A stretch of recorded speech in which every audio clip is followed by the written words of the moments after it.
حضرت موسیٰ علیہ السلام کی پیدائش اور فرعون کے قاتلانہ اقدام سے بچنے کا معجزہ۔ حضرت موسیٰ کا نام اور نسب مبارک یوں ہے: موسیٰ بن عمران بن قاہس بن آزر بن یعقوب بن اسحاق بن ابراہیم۔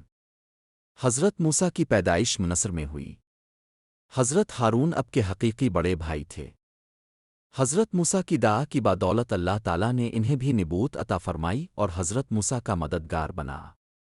اللہ تبارک تعالیٰ نے حضرت موسیٰ کی حاتم طیبہ کے واقعات قرآن کریم کی مختلف صورتوں میں بیان فرمائے ہیں، کہیں تفصیل سے اور کہیں اختصار کے ساتھ، جبکہ اب کا اسم مبارک قرآن پاک میں 128 بار آیا ہے۔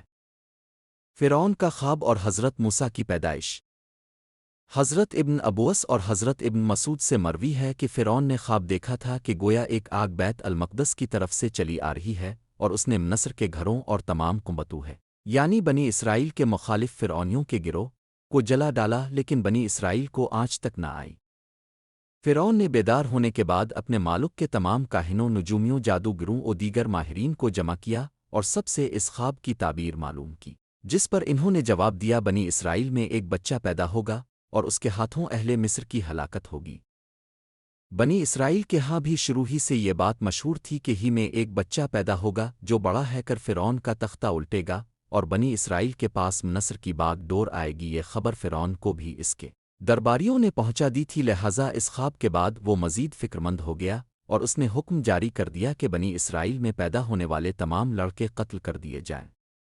اس حکم کے بعد فرعون کے حواریوں اور اس کی سپاہ نے ہر ممکن اقدام اٹھا لیا کہ کوئی نومولود لڑکا زندہ نہ بچ پائے، لیکن اللہ کے فیصلے اٹل ہوتے ہیں۔ دیکھتے ہی دیکھتے بنی اسرائیل کے ہزاروں نومولود بچڑی ذبح کر دیے گئے۔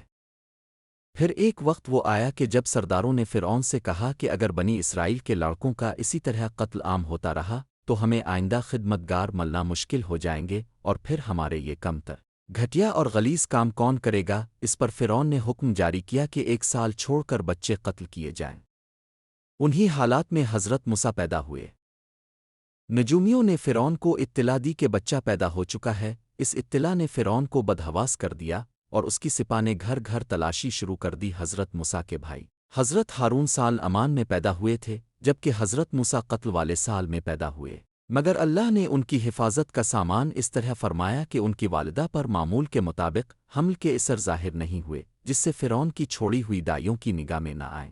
یوں ولادت کا مرحلہ تو خاموشی سے گزر گیا اور حکومت کے علم میں نہ آ سکا، لیکن ولادت کے بعد بھی قتل کا اندیشہ موجود تھا۔ اللہ تعالیٰ نے اس کا حل بھی موسیٰ کی والدہ کو سمجھا دیا، چنانچہ انہوں نے بچڑی کو صندوق میں لٹا کر دریائے نیل میں ڈال دیا۔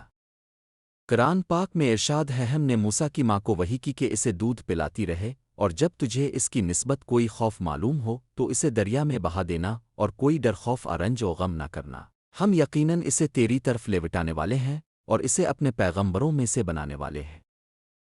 علامہ طبری فرماتی ہیں کہ حضرت موسیٰ کی والدہ نے 3 دن اب کو دودھ پلایا اور چوتھے دن لکڑی کے صندوق میں رکھ کر دریا میں ڈال دیا، جبکہ بعض دیگر مفسرین نے دودھ پلانے کی مدت 3 ماہ بیان کی ہے۔